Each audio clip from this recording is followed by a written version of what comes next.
Good morning everyone. आज माझ्या ट्रेनिंगचा topic आहे वाढ आणि विकास. मी आज त्याच्याविषयी तुम्हाला सगळ्यांना माहिती सांगणार आहे.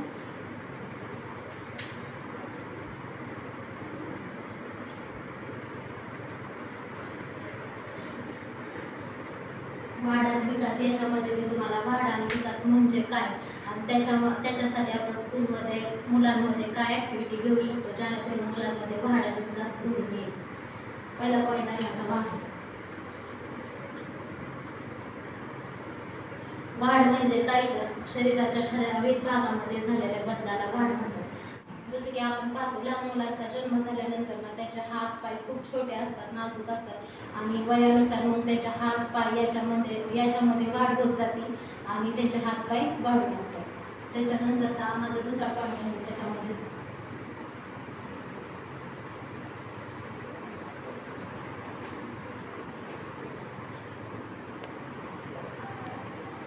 वाढ हा संख्यात्मक बदल आहे.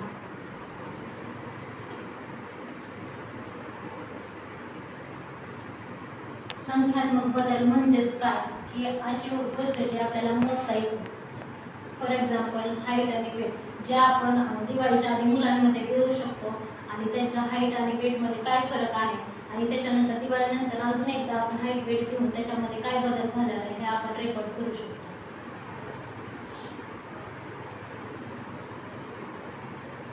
वाढ ही आयुष्यभर न होणारी प्रक्रिया आहे.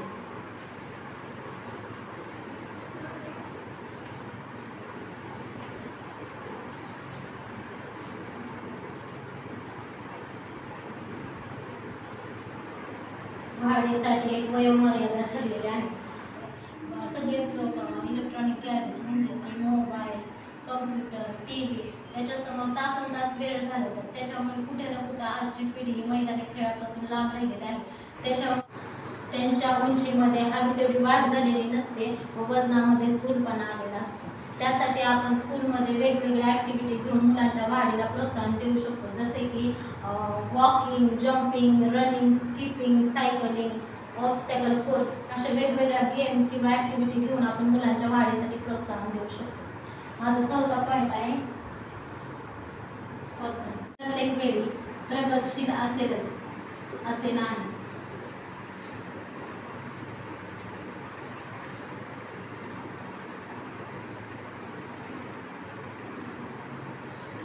म्हणजे जसं की आपण पाहतो की बऱ्याच मुलांची उंची वजन वगैरे वाढलेले असते पण त्यांच्या हाताच्या व्यवस्थित अशा मुवमेंट झालेल्या नसतात किंवा पायाच्या पण व्यवस्थित अशा मुवमेंट झालेल्या नसतात, डेव्हलपमेंट झालेली नसते. त्याच्यामुळे ते व्यवस्थित त्यांना ग्रिप येत नाही हातावरती. त्याच्यासाठी आपण फाईन मोटर स्किलच्या ॲक्टिव्हिटी घेऊ शकतो.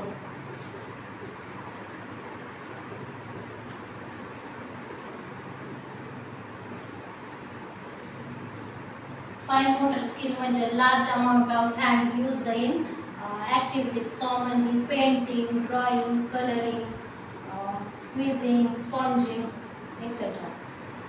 म्हणजे याच्यामध्ये आपण जास्तीत जास्त हाताचा वापर करतो.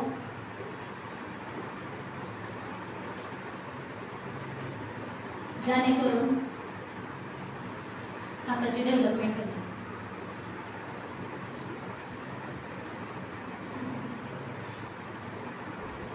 त्यानंतर gross motor skill.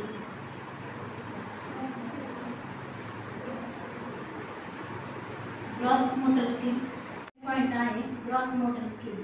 Gross motor skill mean use of large muscles of arms and legs म्हणजे जेणेकरून जास्तीत जास्त पायाचा वापर केला जातो. Commonly in activity running, jumping, walking, cycling या ॲक्टिव्हिटीजमधून मुलांचे ग्रॉस मोटर स्किल म्हणजे पायाचा जास्तीत जास्त वापर करून घेऊन त्यांची डेव्हलपमेंट केली जाते. जसं की आपण आता वाढ हा पॉईंट बघितला त्याच्यानंतर आपण विकास हा पॉईंट पाहणार आहे. विकास म्हणजे काय? विकास म्हणजे संपूर्ण अवयवाचा विकास.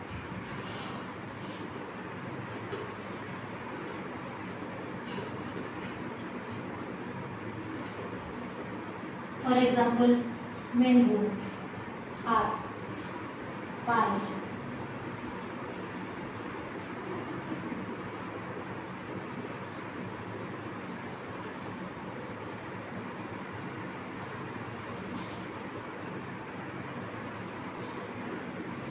विकास हा संख्यात्मक व गुणात्मक बदल आहे.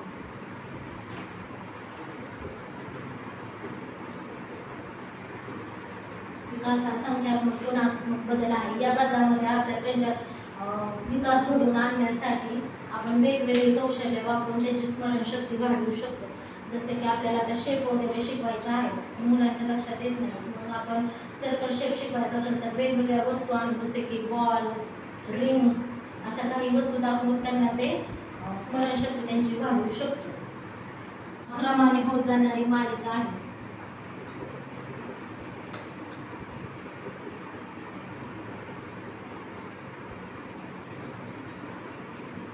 विकास हा क्रमाने होत जाणारी मालिका आहे. म्हणजे जसे की बालकांचा विकास हा दोन पद्धतीने होतो, एक मस्तकानुवरती आणि दुसरा अक्षांवरती.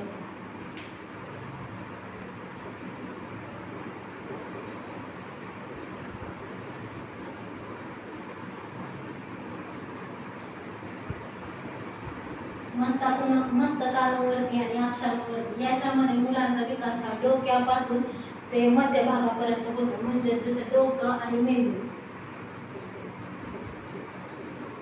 डोक्या व मेंदूपासून यांची विकास होण्यास सुरुवात होते. त्याच्यानंतर त्यांचा विकास हा मानेकडे जातो आणि मानेनंतर त्यांचा विकास हा धडापर्यंत होत जातो.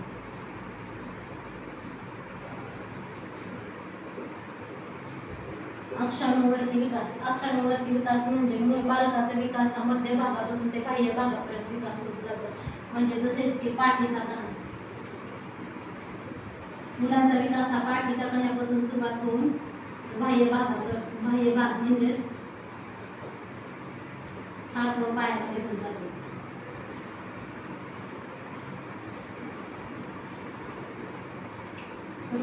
हे भरपूर असते, जसे 30-35 असे एज असतात, पण त्यांची उंची खूप कमी असते, पण त्यांचा मेंदूचा परिपूर्ण असा विकास झालेला असतो. यानंतरचा पॉईंट आहे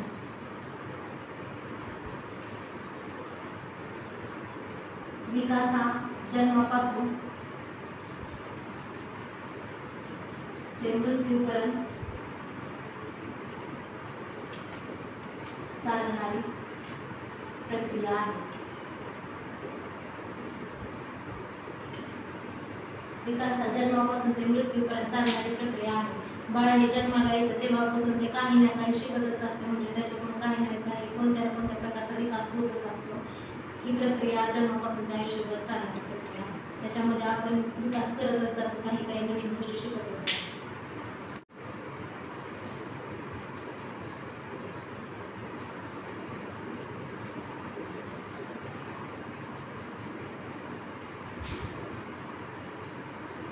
याच्यामध्ये पहिला पॉईंट आहे अनुवंशिकता.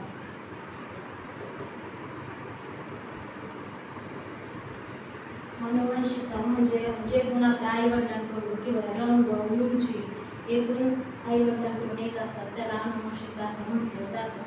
आपण बऱ्यापैकी असं पाहतो की आई वडील सावळे असते की मुलं पण सावळे असतात. आईचे केस सोनेरी किंवा वडिलांचे केस सोनेरी असले तर ते मुलांचे सोनेरी केस असतात. त्याचप्रमाणे आई वडिलांची उंची जर कमी असेल तर मुलाची उंची कमीच राहते. आई वडिलांची उंची जर जास्त असेल तर मुलाची उंची जास्त राहते. अनुवंशिकता हा वाढीवर परिणाम करणारा आपला पहिला घटक आहे. त्यानंतर दुसरा पॉईंट आहे लिंग. जसे की मुलांमध्ये उंचीचं प्रमाण जास्त असतं आणि मुलींमध्ये उंचीचं प्रमाण कमी असतं. हा पण पॉईंट आहे की जो वाढ आणि विकासावर परिणाम करतो. माझा तिसरा पॉईंट आहे वंश आणि राष्ट्रीयत्व.